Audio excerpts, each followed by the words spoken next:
This is Bradley Barth, Senior Reporter at SC Media. I'm here with Derek Manky. He's the Global Security Strategist at Fortinet.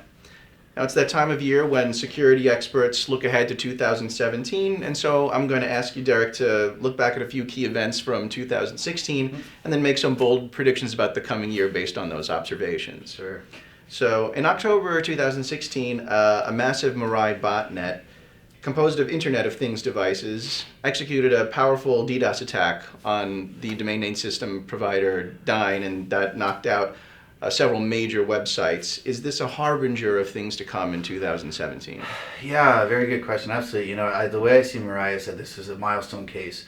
In fact, this is something in our last year when we looked at the predictions that we thought was going to happen. We talked Fortinet. We put on our thinking hats and look at trends every year.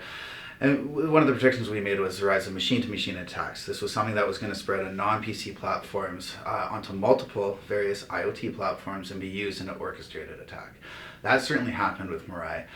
So I definitely think it was a milestone year. If we look at what's going to be coming up next, certainly with Mirai, I think it's the first indication of smart malware, autonomous malware, attack systems that can use intelligence to attack targets.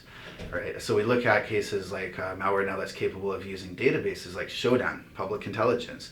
Where are these vulnerable devices to attack? That's going to be the first thing we're going to see happen on mass scale in 2017. So more automation used for these attacks to go into systems, and then how are they going to attack? What are they going to do with those systems?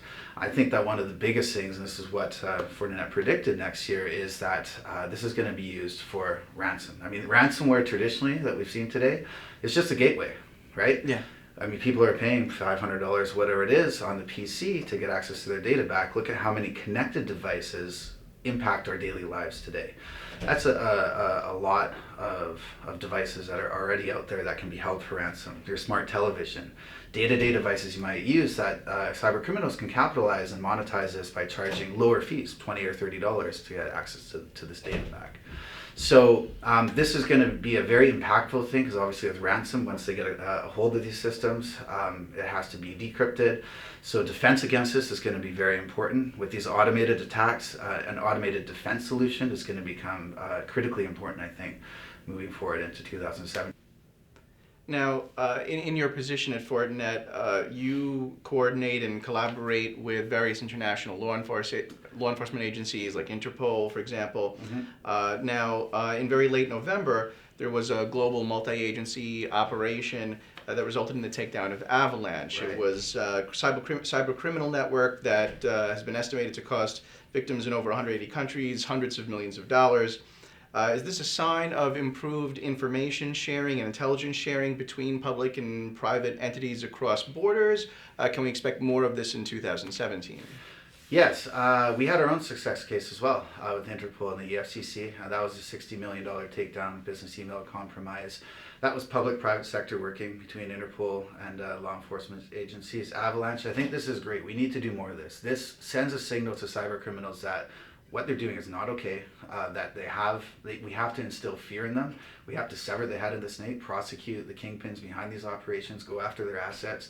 The only way to do that is I believe, is to leverage us in the private sectors. I mean, this is in our wheelhouse, our domain, from the intelligence side and what we can do, and execute that action by bubbling that up to the public sector, law enforcement.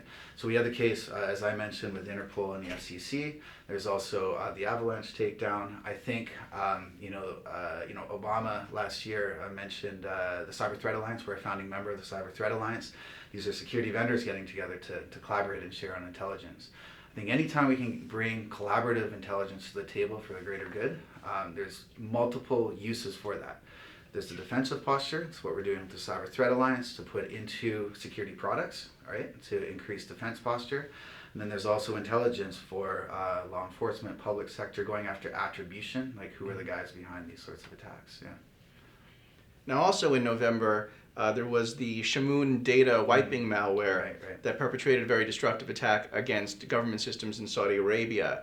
What kinds of dangers does malware like Shamoon pose in the near future, and what are your recommendations to hopefully quash those kinds of threats? Right. So when I look at this, we're looking at different vectors. So now we're in the state of looking at things like, we just talked about cybercrime, cyber warfare, right? Critical infrastructure. And it's beyond just Shamoon, right? I think this is really a tipping point in security. Of course, we had Stuxnet in the past. We had the Ukraine power grid and other attacks like this that have happened in the past. As we move forward to the future, I think two things in the crosshairs. Number one, healthcare. We're already at a point where medical devices are connected in our every lives. These are, this is the cyber world converging with the physical world. So when we talk about healthcare, certainly something of a big concern to me moving forward. These critical medical devices connected. When we talk about Shamoon and we talk about critical infrastructure, again, going back to the lessons we learned even from Stuxnet, these are critical systems with devices that have been in place for years. I think we need to learn lessons from these attacks. A lot of these attacks will share common components, so we need to build proper, intelligence into those sorts of things. Moving forward beyond where we're going, we're at huge transformation, the fourth industrial revolution right now. Mass access. So we're not just talking about medical devices. Certainly they're a big issue, like I said. We're critical infrastructure. Looking forward, we're dealing with personal area networks. We're looking with vehicle area networks, smart vehicles, all of these things that are going to be impacted on our daily lives. So security solutions need to adopt to that. They need to be platform agnostic. They need to be cross-platform to support attacks that are happening. I don't think host-based security, in other words, you're not probably going to have an antivirus or host-based security solutions running on your television, on your printer, on your vehicle, all these things. So network-based solution approach I think is very viable. Again, at Fortinet, this is the approach we're taking with the IoT strategy, right?